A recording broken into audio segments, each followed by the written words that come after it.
कैसे हो भी सभी प्यारे प्यारे छात्रों, आप सबका स्वागत है आपके अपने चैनल टीचर्स अड्डा पर। और मैंने एक बच्चे का एक दिन एक कमेंट पढ़ा जिसमें लिखा हुआ था कि सब सक्सेस स्टोरी तो करवाते हैं, फेल स्टोरीज नहीं करवाती कि मैं फेल क्यों हुआ।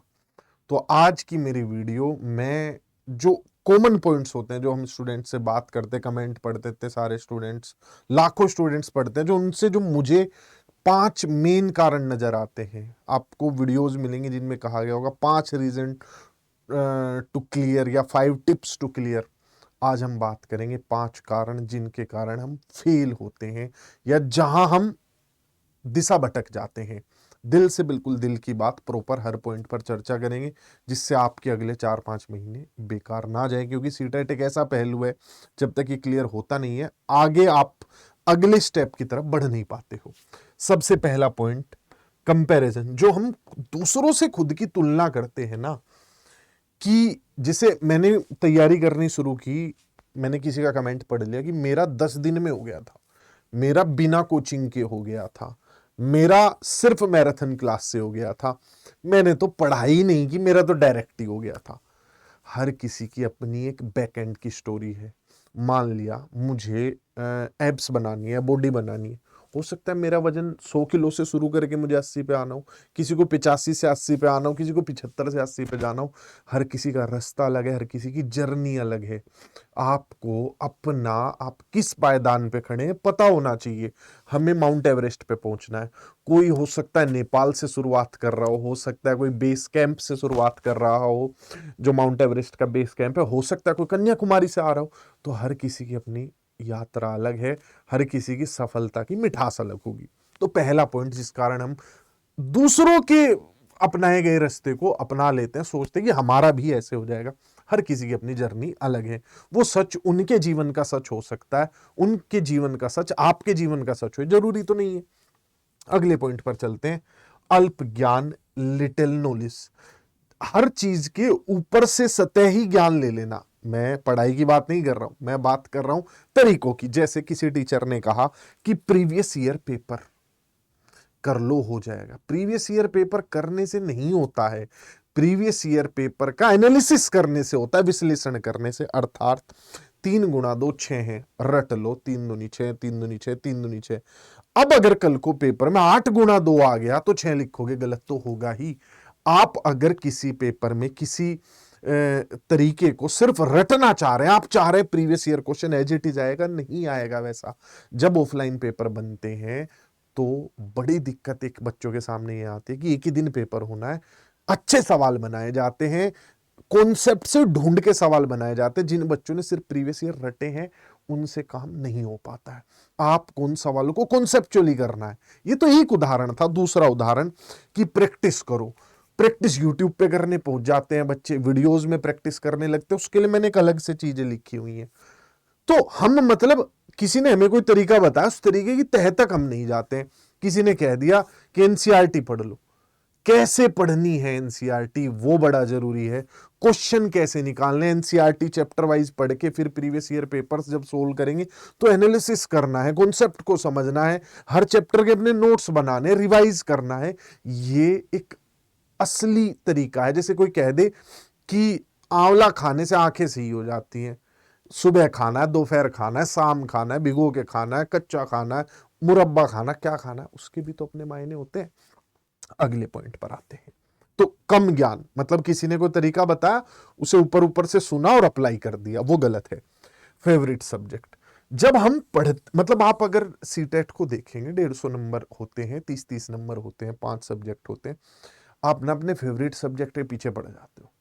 भाई आपके मान लिया 3 सब्जेक्ट फेवरेट हैं, उनमें आप 25-25 भी ले आए तो 75 हुए, तो भी पास नहीं हो पाओगे। बाकी सब्जेक्ट में किसी में 5 आ रहे, किसी में 10 आ रहे, किसी में 3 आ रहे, किसी में 2 आ रहे। तो फेवरेट सब्जेक्ट होने चाहिए, बहुत अच्छी बात है, स्कोर खींच के देते हैं।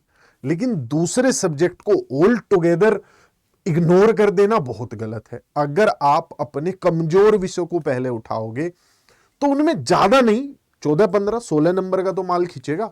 और अगर आप अपने कमजोर सब्जेक्ट्स में 15-15 नंबर भी ले आए और अच्छे सब्जेक्ट में आप 25-25 ले आए, 15 नंबर बहुत कम है, आप बस 50% नंबर ला पाए हैं, तो कितना हो गया?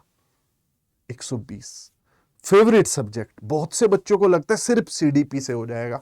मजेदार से सवाल होते हैं, एप्लीकेशन बेस्ड क्वेश्चन होते हैं, क्लास की परिस्थिति होती है, ये हुआ, राम ने इसको ये कहा, बताइए क्या हो रहा है, मजा आता है। लेकिन दूसरी तरफ कंटेंट के क्वेश्चन भी एक हकीकत है।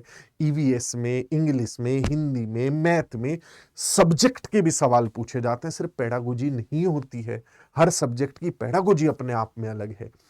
तो सिर्फ अपनी पसंदीदा चीज की तरफ मत जाइए जो थोड़ी सी परेशान करने वाली है। जैसे आपके सामने खाना आया, खीर आपको पसंद है, साथ में आपको हरी सब्जी दी गई, आप नहीं खाना चाहते हैं, सिर्फ खीर खा लेंगे फिर हरी सब्जी खाएंगे, दिक्कत आएगी।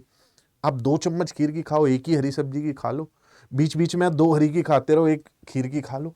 बैलेंस बना के चलना है अपने फेवरेट सब्जेक्ट और खराब सब्जेक्ट की तरफ। अमूमन बच्चे फेवरेट सब्जेक्ट की तरफ चले जाते हैं, बाद में परेशान होते हैं। एक और बड़ी चीज, किताबों से हम बहुत दूर हो गए हैं, वीडियोस में हम घुस गए हैं, ज्यादा से ज्यादा वीडियोस देखना चाहते हैं। उसी का एक शिकार है कि आप फिलहाल ये वीडियो देख रहे हैं। अगर आप अपनी किताबों में रहे होते, अपनी किताबों की तरफ लौट गए होते, मेरी वीडियो देखने की आपको जरूरत ही नहीं थी। आप कोई ऐसा सॉल्यूशन ढूंढ ही ना रहे होते कि फेल क्यों होते हैं या पास क्यों होते हैं। किताब, अगर आप ये वीडियो भी देख रहे हैं, आप 4th सेक्शन के मतलब इस बीमारी का आप शिकार हो चुके हैं। इसकी ये बीमारी बहुत व्यापक है, तो एक पहलू है। दूसरा पहलू, आपको रोज एग्जाम पैटर्न के नाम पे वीडियोस दिखाई जाएंगी, तरीकों के नाम पे, 15 मिनट में कैसे सीटेट पास हो, आखिरी दिन कैसे पढ़े सीटेट पास हो। वो उनका काम है, वो शायद मेरा भी काम हो सकता है, लेकिन आपको सही दिशा दिखाना भी मेरा काम है। किताबों से दूर मत जाओ। ये तो बहुत छोटा सा पहलू है। दूसरा पहलू, हम पढ़ने के नाम पे वीडियोस देखने लगते हैं। हम क्या करते हैं, किसी भी टीचर की वीडियो लगाई, हेडफोन लगाए और देख रहे हैं। उतना आउटपुट नहीं आएगा जितना पेन पेपर से पढ़ाई करने पे आता है, जितना किताबों की तरफ लौटने से आता है। उस 1 घंटे की वीडियो में हो सकता है 30 सवाल जो आपने पढ़े वो आप खुद पढ़ते तो 15 मिनट में हो जाता। या फिर दूसरी चीज, ये एक पहलू हुआ। दूसरा पहलू एक ये होता है कि हम सिर्फ क्वेश्चन प्रैक्टिस कर रहे हैं वीडियोस में, तो हमें क्या लगता है कि हमने आज बहुत पढ़ाई की, 3 घंटे। भाई वहां टीचर अपनी कला झोंक देते हैं। मान लिया मैं क्लास लेके आऊंगा, हंसी मजाक करूंगा, 50 चीजें करूंगा, तुम्हें पूरा मतलब लर्न भी कराऊंगा, एंटरटेन भी करूंगा, टाइम अच्छा पास होगा। लेकिन उतनी देर आपने किताबों की तरफ अगर लौट गए होते, मेरी कोई क्लास देखी, कॉन्सेप्ट पढ़े किताबों की तरफ, कॉन्सेप्ट पढ़े क्वेश्चंस की तरफ, ये सही तरीका है। बहुत ज्यादा एमसीक्यूज करना गलत है। वीडियोस का सही इस्तेमाल कीजिए, बेहतर ये होगा। जैसे मान लिया मैं क्वेश्चंस करा रहा हूं, क्वेश्चन पे आया, एक तो स्पीड फास्ट रखिए, क्वेश्चन पे आया पॉज कीजिए, क्वेश्चन सोल्व करिए। लाइव वीडियोस के चक्कर में मत पड़िए, वो कमेंट करने की होड़ जो लग जाती है बहुत गलत है। आप ये लाइव वीडियोज, ये सारी चीजें शायद हो सकता है पढ़ाई के लिए ना बनी हो, यूट्यूब पे पेड क्लासेस के लिए बनी हो। तो ये एक बड़ा पहलू, आप देखिए कि आपके लिए क्या बेटर है। कहीं ऐसा तो नहीं है कि 5 घंटे पढ़ने के नाम पे आप 5 घंटा वीडियोस देखते रहे, स्क्रीन टाइम ज्यादा हो जा रहा है, तो स्क्रीन टाइम कम कीजिए, जितना जरूरत है सिर्फ उतना। पढ़ने का एक बहुत बड़ा पहलू हो गया है, या तो प्रीवियस ईयर पेपर उठा लेंगे। मैंने कहा प्रीवियस ईयर पेपर आपने उठा लिए, मैंने कहा क्वेश्चंस कर लिए, आपने प्रैक्टिस सेट लगा लिए, यूट्यूब पे क्वेश्चंस की वीडियोस कर ली, लेकिन ये तो आपने छोड़ ही दिया कॉन्सेप्ट। कॉन्सेप्ट से जो दूर आप चले जाते हैं बहुत नुकसान होता है, सिर्फ सीटेट में नहीं, आगे भी। आप जब तक चैप्टर्स के कॉन्सेप्ट नहीं पढ़ेंगे, आप क्यों कोई टेम्पररी जुगाड़ चाहते हैं, क्यों आप कुछ ऐसा इलाज चाहते हैं जिससे बस सीटेट पास हो जाए। अरे अपना फाउंडेशन स्ट्रॉन्ग कीजिए ना, आधार मजबूत कीजिए ना, देखिए कि कमी क्या है और उस कॉन्सेप्ट को समझिए, उन चैप्टर्स की थ्योरी को पढ़िए, क्वेश्चन से दूर जाइए। हमारे पास चारों तरफ क्वेश्चन है, यूट्यूब पे टीचर क्वेश्चन करा रहा है, किताबों में 90% क्वेश्चंस दिए होते हैं, हम प्रीवियस ईयर करते हैं तो क्वेश्चंस कर रहे होते हैं। लेकिन थोड़ा बहुत एनसीईआरटी पढ़िए, टीचर्स की थ्योरी वाली वीडियोस पढ़िए, जहां वो हाथ से लिख के पढ़ा रहा हो देसी स्टाइल में, बिल्कुल इन चीजों की तरफ जाइए। 5 बड़े कारण होते हैं स्टूडेंट्स के फेल होने के। वो स्टूडेंट्स जो थोड़े से तेज हैं, जिन्होंने स्कूल में अच्छे से पढ़ाई की थी या इंटेलिजेंट है, ये स्टूडेंट्स तो कर जाते हैं इन अभाव के कारण भी। बेहतर तो वो भी नहीं कर पाते, मतलब उनका पोटेंशियल 130-40 का है, लेकिन इन सब चक्करों में पढ़ के वो भी 110 पे 100 पे झूल जाते होंगे, और बेटर कर सकते थे। और वो स्टूडेंट्स जिनका बेस उतना स्ट्रांग नहीं था, जो उतने अच्छे नहीं थे, इन सब चीजों के कारण दिक्कत में रह जाते हैं। तो प्रॉपर समझ के साथ आपको सारे स्टेप्स उठाने। मैं हमेशा कहता हूं, एक छोटा सा आपको 1 मिनट का तरीका बता रहा हूं। कोई भी रैंडम प्रीवियस ईयर पेपर उठाइए जो आपने सोल्व ना किया, उस बार का हो, पिछली बार का, कभी भी, या आपने दे रखे हैं तो बहुत बेहतर है, एक पेपर अटेम्प्ट करिए। ठीक है, जिसने कर रखा है अपना रिजल्ट निकाल लो, जिसने नहीं कर रखा अटेम्प्ट करो। पहला स्टेप है पेपर अटेम्प्ट करो। आपने पहले से किए हुए तो स्टेप नंबर 2 पर आ जाइए। आप अपने रिजल्ट को देखिए। आपके रिजल्ट आपकी हकीकत को दर्शाते हैं। आपके रिजल्ट आपकी मेडिकल रिपोर्ट है, वो रिजल्ट नहीं है। वो आपको बता रहा है कि आप किस विषय में, किस सेक्टर में कितने मजबूत है, कहां कमजोर है, क्या पढ़ना है, क्या छोड़ना है, क्या कमी रही थी आपकी, उसका विश्लेषण कीजिए। उसे बैठिए, उसे देखिए एक बार कि मेरे 5 सब्जेक्ट है, मैं मैथ में कैसा हूं, मैं सीडीपी में कैसा हूं, पेडागोजी चैप्टर्स की कैसी कर रहा हूं, सब्जेक्ट्स की, मैं इंग्लिश में कैसा हूं, हिंदी में कैसा हूं, संस्कृत में कैसा हूं, भाषा का तो मैं सिलेक्शन सही कर रहा हूं।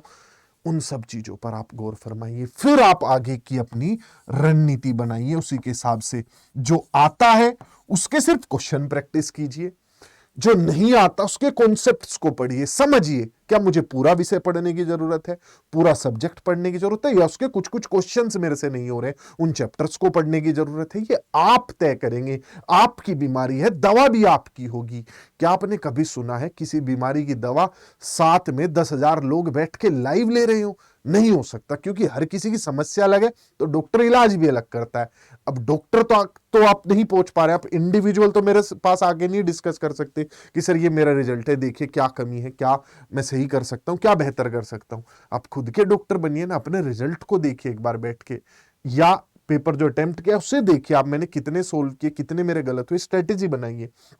अब स्ट्रेटेजी जो मैंने बताया कि किस सेक्शन को आपको मजबूत करना, हो सकता है आपके सारे सेक्शन मजबूत हो, फिर आप प्रैक्टिस सेट दीजिए। प्रैक्टिस सेट सिर्फ दे के भूल जाना फिर अगले प्रैक्टिस सेट पे चले जाना, वो भी गलत है। आपको प्रैक्टिस सेट देने के बाद आपको कोशिश करनी है कि आप उसका विश्लेषण करें, एनालिसिस करें कि कहां किस सेक्शन में मैं कितना कमजोर पड़ रहा हूं। तो इन सारी चीजों के लिए आपको फ्री हेल्प मिल जाएगी। नीचे लिंक लगा हुआ है मेरे नाम से, जाओ, प्रीवियस ईयर पेपर पढ़े हुए हैं, किताबें पढ़ी हुई है, मेरी किताबें सारी सबकी फ्री पीडीएफ्स पढ़ी हुई है। जाना ऐप में, फ्री पीडीएफ का सेक्शन है पूरा, प्रैक्टिस सेट है, चैप्टर वाइज प्रैक्टिस सेट है, सब्जेक्ट वाइज प्रैक्टिस सेट है। करिए जितना आप प्रैक्टिस करना चाहते हैं, पढ़िए। एनसीईआरटी की वेबसाइट पे एनसीईआरटी सारी पढ़ी हुई है, ठीक। लेकिन अगर आप चाहते हैं कि थोड़ी सी गाइडेड हेल्प की जरूरत पड़ेगी, सर हमें उतना नहीं आता, उतने टेक्नोलॉजी में मजबूत नहीं है, हम सारी चीजें नहीं कर पाएंगे, वी नीड प्रॉपर गाइडेंस, तो आप हमारे साथ हमारे पेड बैचेज में भी जुड़ सकते हैं। बहुत ही सिंपल तरीका है, कुछ ऐसा मतलब ये नहीं है कि आप ना कर पाए। तो अगर नहीं आप कर पा रहे कि भाई हमसे नहीं उतनी टेक्नोलॉजिकल हमें समझ है, तो सीटेट के देखिए सारे बैचेज हैं। आप पेपर 1 के बैच में जुड़ सकते हैं, फीस 1600 रुपए के आसपास है, और भी कम हो जाएगी, मैं कोड वोड बता दूंगा कुछ। आप social science paper 2, social paper 2 वाले, खासकर सोशल साइंस वाले, मैं मैथ साइंस में तो फिर भी कहूंगा हमें चैप्टर्स के नाम लिखेंगे चीजें मिल जाएंगी। सोशल साइंस में जिस टाइप के क्वेश्चंस आते हैं नहीं मिल पाती हैं हमें, उस टाइप की वीडियोस, उस टाइप का कंटेंट जो डेडिकेटेड टुवर्ड्स सीटेट हो। तो आप जो है पेपर 2 के लिए भी पढ़ सकते हैं। इस बैच की भी फीस 1600 रुपए है। आप मेरा मैथ साइंस का पेपर 2 का बैच ले सकते हैं, उसकी भी फीस 1600 रुपए। 1600 रुपए में सारे सब्जेक्ट होते हैं, आप सारी चीजें पढ़ सकते हैं। इसमें हम सारी चीजें देते हैं, study material, questions, previous year, practice set, सब चीजें जितनी हो सकती हैं। तो वैल्यू फॉर मनी है। आप सीटेट का महापैक ले सकते हैं अगर आप पेपर 1 पेपर 2 दोनों करना चाहते हैं, फिर आपकी फीस 1800 के आसपास आ जाएगी। खरीदने के लिए करना क्या होता है, आप लोगों को जाना है, गूगल पर सर्च करना है अड्डा 24/7, ऐसे वेबसाइट आपके सामने ओपन होगी। ऊपर कोर्सेज में आप लोग टीचिंग में चले जाना, और टीचिंग में ये रहा सीटेट। जो भी आप खरीदना चाहें उसमें मैं कोड बता देता हूँ, जिससे मैक्सिमम डिस्काउंट हो जाएगा। जैसे अभी 1750 दिखा रहा है, तो यहां पे आप एक कोड यूज कर लीजिएगा, Y174। देखते हैं क्या हो रहा है। देखो 1600 रुपए में हो गया, 1609 रुपए में। ऐप से खरीदोगे और 10-20 रुपए कम पड़ जाएंगे। बाकी ये है सारी चीजें, जुड़िए, पढ़िए और इन सुझावों पर काम कीजिए। चाहे खुद के साथ बैठ के कीजिए, चाहे किसी बैच में एनरोल करके कीजिए, चाहे किसी किताब के साथ कीजिए, चाहे किसी पड़ोस में किसी को गुरु मान के कीजिए, कोई सीनियर है, कोई टीचर है, कोई दोस्त है। लेकिन सही गाइडेंस और उसकी प्रॉपर नॉलेज। जो 5 गलतियां मैंने बताई अमूमन करते हैं, उन्हें मत कीजिएगा। लिंक नीचे फ्री पीडीएफ प्रैक्टिस वगैरह के लिए कमेंट सेक्शन में, उसे देख लीजिएगा। Bye bye, take care. फिर मिलेंगे किसी वीडियो में कुछ बताते हुए, कुछ समझाते हुए।